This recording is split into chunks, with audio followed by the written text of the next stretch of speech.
कभी ऐसा महसूस हुआ है कि आप बस वही पुरानी फीड स्क्रॉल कर रहे हैं, वही जानी पहचानी जगहें देख रहे हैं, कि दिल के किसी कोने में कुछ सचमुच आश्चर्यजनक रूप से अलग देखने की चाहत है?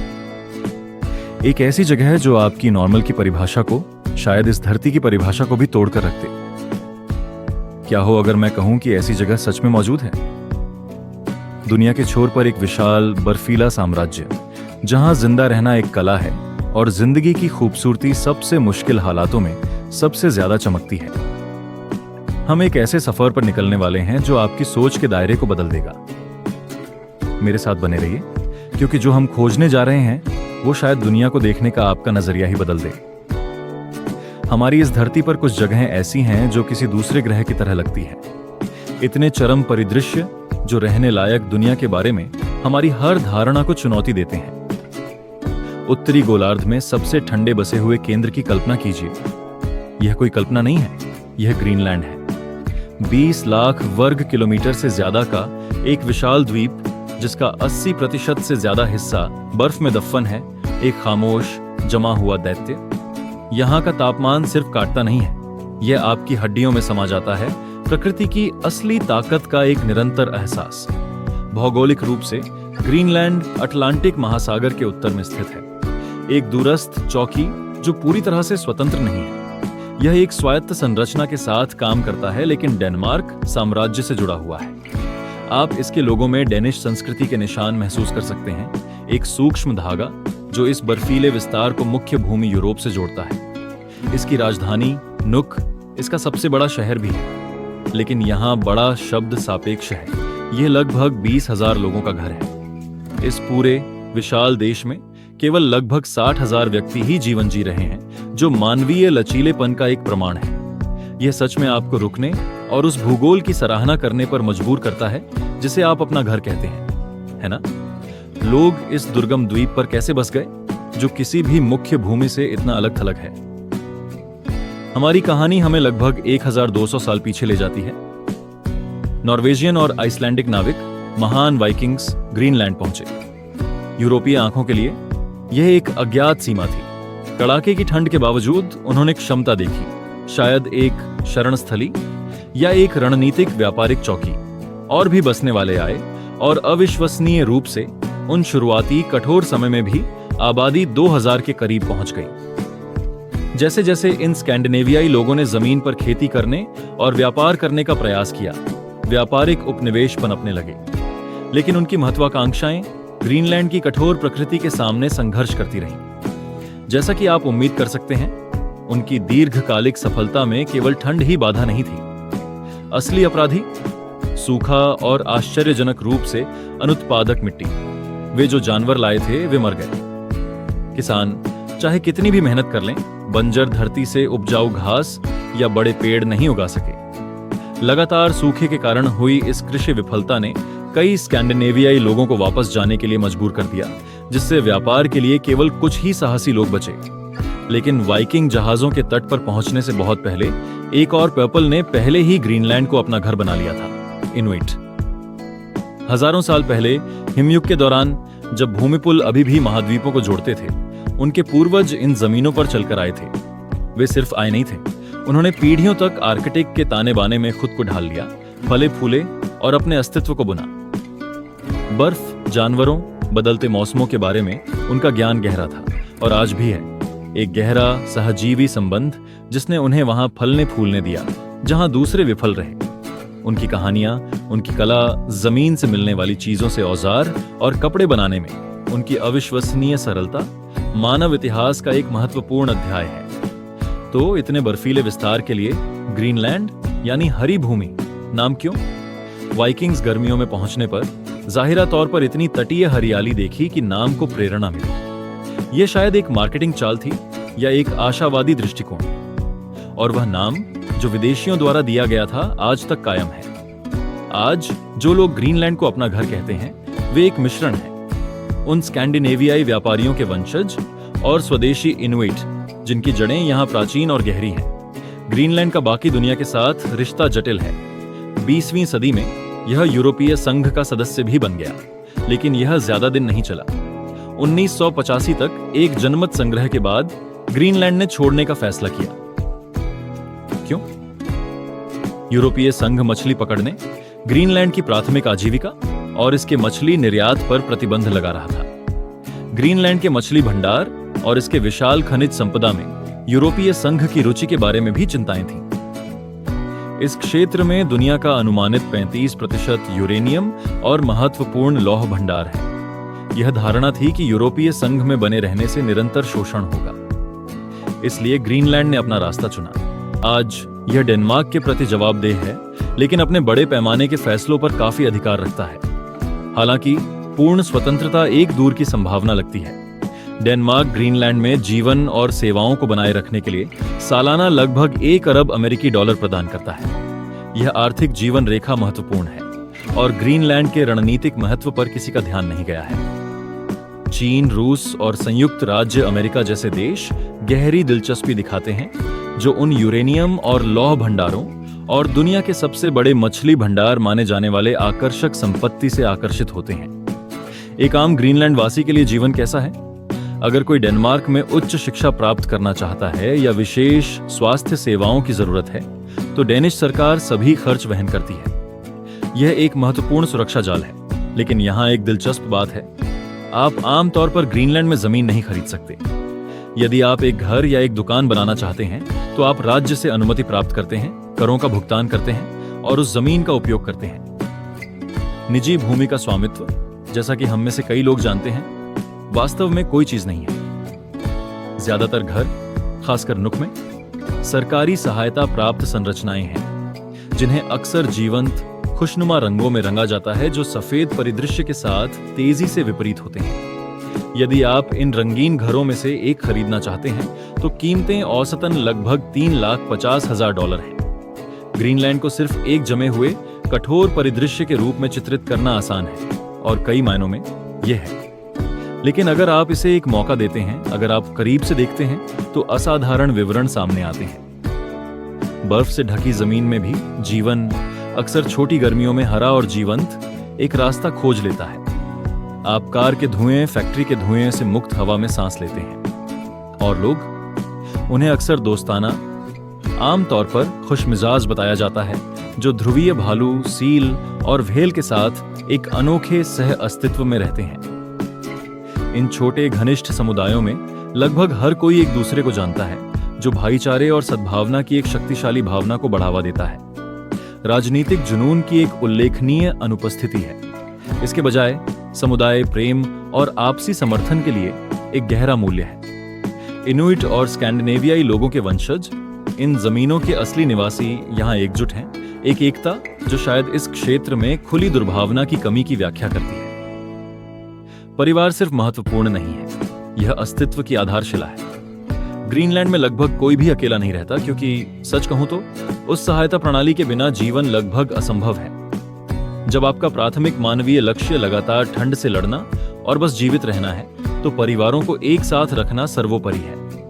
अब उनका सबसे बड़ा, सबसे ज्यादा दबाव वाला डर ग्लेशियरों का पिघलना है।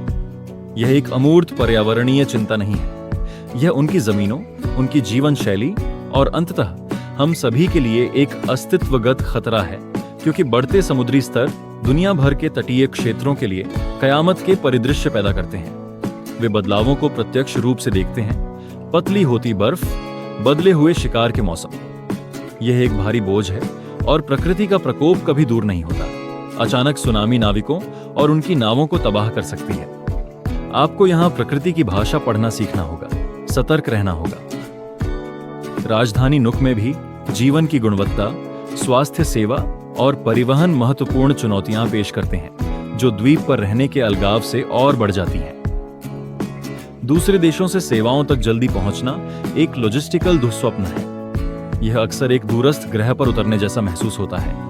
यह अलगाव कई सुविधाओं के अपर्याप्त होने में योगदान देता है। फिर एक बहुत ही मानवीय चुनौती है, शादी के लिए एक साथी ढूंढना। इतनी कम आबादी के साथ संभावित जीवन साथी से मिलना मुश्किल है। जो लोग एक साथी नहीं ढूंढ पाते हैं, वे मैच मेकिंग सहायता के लिए स्थानीय अधिकारियों की ओर भी रुख करते हैं। यदि किसी जीवन साथी की मृत्यु हो जाती है तो फिर से शादी करने और बच्चे पैदा करने का सामाजिक दबाव भी हो सकता है, जो आबादी को और घटने से रोकने की एक प्रेरणा है। एक कड़वा अनुस्मारक है कि आबादी जितनी छोटी होगी, बचे हुए लोगों के लिए जीवन उतना ही चुनौतीपूर्ण हो जाता है। कुछ विवरणों में ऐसे उदाहरणों का भी उल्लेख है जहां परिवार की निरंतरता और समुदाय के अस्तित्व को सुनिश्चित करने के लिए एक महिला के एक से अधिक पति हो सकते हैं। हालांकि यह कुछ पारंपरिक संदर्भों का एक जटिल और संवेदनशील पहलू है, जो समुदाय की अस्तित्व और प्रजनन की गहरी इच्छा से प्रेरित है। बुनियादी ढांचा एक और बाधा है। स्थापित प्रणालियों की कमी के साथ मानव अपशिष्ट के लिए निर्जन क्षेत्रों में कचरा डंप बनाए गए हैं। हालांकि यह एक तत्काल संकट नहीं है। दीर्घकालिक संचय एक चिंता का विषय है और ज्यादातर हिस्सों में विश्वसनीय, सस्ते इंटरनेट को भूल जाइए। जबकि नुक में एक कनेक्शन है, यह महंगा है, लगभग 1300 डेनिश क्रोनर, और गति अक्सर पुरानी लगती है। आप दुनिया के सबसे ठंडे बसे हुए द्वीप पर कैसे घूमते हैं? मोटरसाइकिल और कारें दुर्लभ हैं। नुक में कुछ दिखाई देती हैं, लेकिन काफी हद तक अव्यावहारिक हैं। ग्रामीण क्षेत्रों में, खासकर क्रूर सर्दियों के महीनों के दौरान, परिवहन का प्राथमिक साधन स्लेज है, जिसे पारंपरिक रूप से अविश्वसनीय रूप से लचीला साइबेरियन हकीज की टीमों द्वारा खींचा जाता है। जब तापमान -50 डिग्री सेल्सियस तक गिर सकता है, तो मोटर चालित वाहन अविश्वसनीय हो जाते हैं, टूटने की संभावना होती है, और अविकसित उद्योग के साथ वाहन की मरम्मत श्रम गहन और बेहद महंगी होती है। इसलिए ये शानदार कुत्ते सिर्फ साथी नहीं हैं, वे माल और लोगों के परिवहन के लिए आवश्यक हैं। यदि किसी दूरदराज के गांव में किसी को तत्काल अस्पताल की देखभाल की जरूरत है, तो एक हेलीकॉप्टर अक्सर एकमात्र विकल्प होता है। जमीन पारंपरिक अर्थों में फल और सब्जियां नहीं देती है, तो उन्हें क्या बनाए रखता है? शिकार प्राथमिक साधन है। ग्रामीण अक्सर खतरनाक परिस्थितियों में नाव से समुद्र में जाते हैं, राइफलों का उपयोग करके सील और ऐतिहासिक रूप से ध्रुवीय भालू का शिकार करने के लिए। एक शिकार के बाद जानवरों की खाल उतारी जाती है। मांस को भोजन के लिए सावधानी से संरक्षित किया जाता है, जो महत्वपूर्ण जीविका प्रदान करता है। खालों को कपड़ों में बदल दिया जाता है, जो माफ न करने वाली ठंड के खिलाफ महत्वपूर्ण सुरक्षा प्रदान करता है। यह प्रथा जरूरत से पैदा हुई, उन्हें अपनी भूख और कपड़ों की जरूरतों को पूरा करने में मदद करती है। बिना नाव वालों के लिए, खासकर जब नदियां ठोस जम जाती हैं, तो वे मोटी बर्फ की चादरों को तोड़ने का प्रयास करते हैं। अपने अविश्वसनीय प्रयासों से मछली पकड़ते हैं। इसके लिए विशेष काटने वाले औजारों और अपार शारीरिक शक्ति की जरूरत होती है। यदि वे असफल होते हैं तो भूखमरी एक बहुत ही वास्तविक खतरा है। स्थानीय आहार वास्तव में समुद्र से मिलने वाली हर चीज को शामिल करता है। आप घरों में सील का मांस तैयार होते हुए पा सकते हैं, या शायद एक रेस्तरां में एक ध्रुवीय भालू का सिर प्रदर्शित देख सकते हैं, एक सफल और सम्मानित शिकार का प्रतीक। दिलचस्प बात यह है कि यहाँ सोना या पैसा पारंपरिक शादी के तोहफे नहीं है। इसके बजाय एक ध्रुवीय भालू का सिर उन लोगों के लिए एक अविश्वसनीय रूप से प्रतिष्ठित उपहार माना जाता है जिन्हें योग्य समझा जाता है। एक ध्रुवीय भालू का शिकार करना एक जटिल, खतरनाक और श्रम गहन प्रयास है। इसका मांस आसानी से उपलब्ध नहीं होता है, जो इसे बेहद महंगा बनाता है। इस संदर्भ में ध्रुवीय भालू सोने से ज्यादा मूल्य रख सकते हैं। एक मेहमान के रूप में आपको व्हेल का मांस परोसा जा सकता है।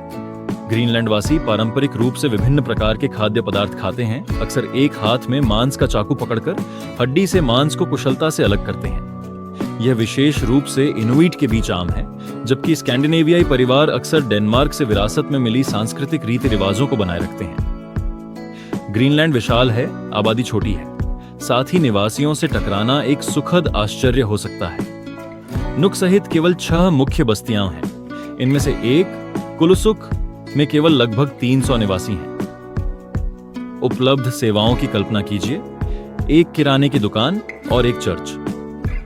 ऐसे दूरस्थ स्थान पर एक पुरानी बीमारी वाले किसी व्यक्ति के लिए चुनौतियां बहुत बड़ी हैं। अस्तित्व ही एक सवालिया निशान है। आप अलग थलग जंगल और एक विशाल समुद्र से घिरे हैं, जो अक्सर बर्फ से ढका रहता है। गहरी सर्दियों के दौरान सूरज विस्तारित अवधि के लिए बिल्कुल भी नहीं उग सकता है, जिससे दिन एक गहरी अंधेरी में डूब जाते हैं। बर्फीले तूफान बिना किसी चेतावनी के आ सकते हैं, और यदि आप बाहर फंस जाते हैं तो आश्रय ढूंढना एक हताश दौड़ है।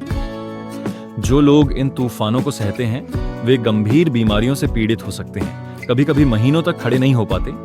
फिर भी इस सब के बीच एक लगभग पवित्र विशेषाधिकार है। उत्तरी रोशनी ऑरोरा बोरेलिस को रात के आकाश में जब चाहे नाचते हुए देखने का अद्वितीय अवसर। ये ब्रह्मांडीय सुंदरता का एक नजारा है। साफ पानी मिलना एक आशीर्वाद है। समुद्र का पानी पीने या नहाने के लिए अनुपयोगी है और घरों में पानी के पाइप अक्सर जम जाते हैं। राज्य अक्सर दूर दराज के क्षेत्रों में साफ पानी प्रदान करता है, संभवतः डेनमार्क से प्राप्त किया गया। और यहाँ मजा क्या है?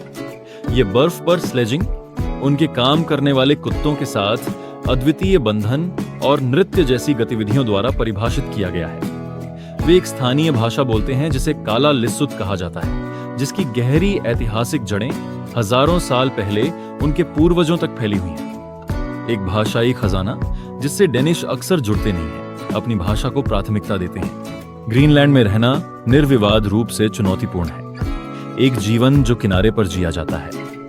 हालांकि इसका रणनीतिक स्थान, इसके अनछुए संसाधन और आर्कटिक पर बढ़ता वैश्विक ध्यान यह बताता है कि यह भविष्य में और भी ज्यादा मूल्यवान हो जाएगा। इनुइट और स्कैंडिनेवियाई लोगों के वंशज इस असाधारण भूमि से बंधे हुए एक गहरी लचीलापन और एक गहरी समझ का प्रदर्शन करते हैं कि एक समुदाय होने का वास्तव में क्या मतलब है। प्रकृति की दुर्जय शक्ति के खिलाफ एक दूसरे पर निर्भर रहना, यह एकता, जमीन और एक दूसरे के प्रति यह सम्मान शायद ग्रीनलैंड की सबसे स्थायी ताकत है। ग्रीनलैंड की खोज भले ही इस तरह की कहानियों के माध्यम से हो, एक दूसरी दुनिया को छूने जैसा महसूस कराती है ना दोस्तों? ये एक ऐसी जगह है जो जीवन को उसकी अनिवार्यताओं तक ले जाती है। अस्तित्व, समुदाय और एक विस्मयकारी फिर भी सुंदर प्राकृतिक दुनिया से एक प्रेरणादायक संबंध। इसके लोगों का लचीलापन, ऐसे चरम सीमाओं के बीच खुशी और अर्थ खोजने की उनकी क्षमता वास्तव में विनम्र है। यह आपको हमारे अपने जीवन, हमें वास्तव में क्या चाहिए और हम पृथ्वी की लय के साथ इतनी अच्छी तरह से जुड़ी संस्कृति से क्या सीख सकते हैं के बारे में सोचने पर मजबूर करता है। आपको ग्रीनलैंड की कहानी का कौन सा हिस्सा सबसे ज्यादा छू गया? मुझे नीचे कमेंट्स में जरूर बताइए। अगर आपको यह वीडियो पसंद आया हो तो लाइक और सब्सक्राइब करना ना भूलें। अगली बार तक अपना ख्याल रखें। नमस्ते।